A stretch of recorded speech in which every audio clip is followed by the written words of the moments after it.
नमस्कार। आर्यवर्त टाइम्स में आप सभी का स्वागत है। 22 जनवरी का दिन हर भारतीय के लिए किसी त्योहार से कम नहीं है। रामलला के भव्य स्वागत के लिए अयोध्या नगरी दुल्हन की तरह सज चुकी है।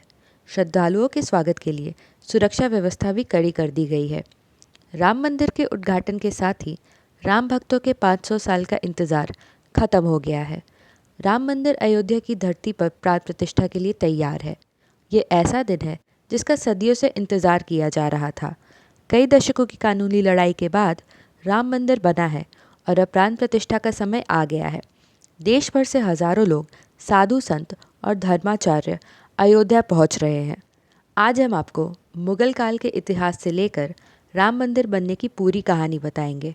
तो आइए जानते हैं राम मंदिर का इतिहास।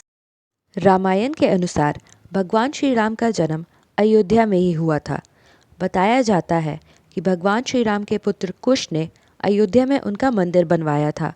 अकेले अयोध्या में सीताराम के 3000 से ज़्यादा मंदिर थे। इतिहासकार बताते हैं कि 5वीं सदी में इनमें से कई मंदिरों की हालत खराब होने लगी थी। उसी दौरान उज्जैन के राजा विक्रमादित्य अयोध्या आए और उन्होंने मंदिरों को ठीक करवाया। फिर कई सालों तक मंदिर ठीक रहे। 21 अप्रैल 1526 को बाबर और इब्राहिम लोदी के बीच युद्ध हुआ। 1528 तक बाबर की सेना अयोध्या पहुंच जाती है। दावा किया जाता है कि मुगल बादशाह बाबर के कहने पर ही मंदिर तुड़वाकर मस्जिद का निर्माण करवाया गया था। बाद में इसे ही बाबरी मस्जिद के नाम से जाना जाने लगा। उस वक्त भारत पे बाबर का राज था और उसकी जड़ें काफ़ी मजबूत थीं। इसलिए लगभग 250 साल बीत गए पर यहाँ कोई हलचल नहीं हुई। इसके बाद साल 1813 में पहली बार हिंदू संगठनों ने दावा किया कि बाबर ने राम मंदिर को तोड़कर मस्जिद का निर्माण किया है। यहाँ से ये मामला फिर उठने लगा। इस समय देश पर अंग्रेज़ों का शासन था। साल 1838 में पहली बार अयोध्या में एक सर्वे किया गया। सर्वे करने वाला अधिकारी ब्रिटिश था जिसका नाम मॉन्टगोमरी मार्टिन था। मार्टिन ने सर्वे के बाद बताया कि मस्जिद में जो पिलर मिले हैं वो हिंदू मंदिर से लिए गए हैं। ब्रिटिश अधिकारी के सर्वे के बाद अयोध्या में पहली बार साल 1838 में बवाल शुरू हुआ। साल 1853 में पहली बार अयोध्या में दंगे होते हैं। इसके बाद साल 1857 में हनुमानगढ़ी के महंत ने मस्जिद के आंगन के पूर्वी हिस्से में एक चबूतरा बनाया। इसी चबूतरे को राम चबूतरा कहा गया है। इसी स्थान को राम जन्मभूमि भी कहा गया है। विवाद बढ़ा तो इसके विरोध में मौलवी मोहम्मद असगर ने जिला मजिस्ट्रेट के सामने अर्जी लगाई। साल 1859 में मजिस्ट्रेट के आदेश के बाद मस्जिद में एक दीवार खड़ी कर दी गई। इस तरह भीतरी हिस्से में मुसलमानों को इबादत और बाहरी हिस्से में हिंदुओं को पूजा करने की अनुमति मिली। साल 1885 में पहली बार यह मामला अदालत में पहुंचा। महंत रघुबीर दास ने फैज़ाबाद जिला अदालत में राम चबूतरे पर मंदिर बनाने की याचिका दायर की, जिसे कोर्ट ने खारिज कर दिया।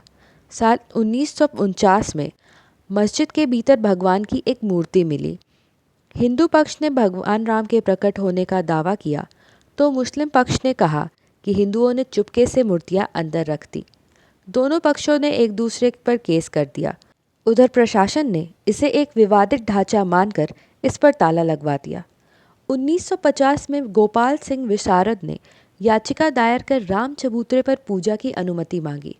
1959 में निर्मोही अखाड़ा ने कब्जे के लिए तीसरी अर्जी दाखिल की। साल 1961 में यूपी सुन्नी वक्फ बोर्ड ने याचिका दायर करते हुए मस्जिद की ज़मीन पर अपना दावा किया।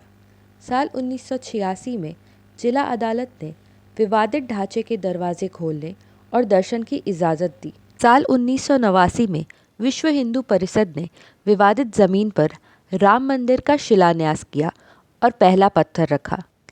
विश्व हिंदू परिषद ने विवादित ज़मीन पर मस्जिद की जगह राम मंदिर बनाने का आंदोलन पहले ही शुरू कर दिया था।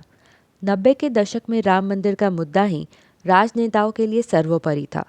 1990 में लाल कृष्ण आडवाणी ने मंदिर निर्माण के लिए रथ यात्रा निकाली। ये आक्रोश इतना ज़्यादा बढ़ गया था कि 1992 में वीएचपी समेत तमाम हिंदू संगठनों ने मिलकर विवादित ढांचा गिरा दिया। इसके बाद देश भर में सांप्रदायिक दंगे भड़क गए।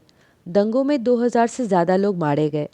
केस दर्ज हुआ और 49 लोग आरोपी बनाए गए।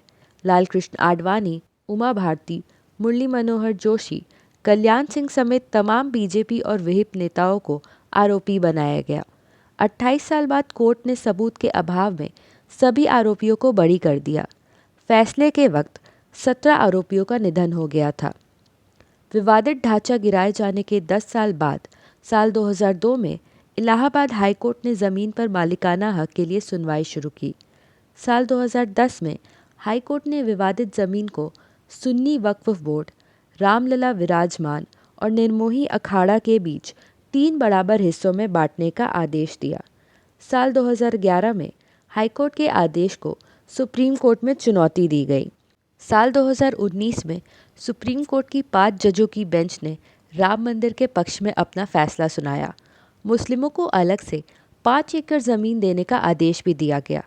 इसके बाद 5 अगस्त 2020 को प्रधानमंत्री नरेंद्र मोदी ने राम मंदिर के निर्माण के लिए भूमि पूजन किया और अब 22 जनवरी 2024 को मंदिर का उद्घाटन हो रहा है। अगर बात करें अयोध्या में बन रहे 3 मंजिला भव्य राम मंदिर की, तो यह दिसंबर 2024 तक बनकर तैयार हो जाएगा। पहले चरण में अभी भूतल का निर्माण पूरा हुआ है। पहली और दूसरी मंजिल का काम इस साल के अंत तक पूरा हो जाएगा। इसी के साथ आप सभी को राम मंदिर के प्राण प्रतिष्ठा के पावन दिवस की ढेर सारी शुभकामनाएं।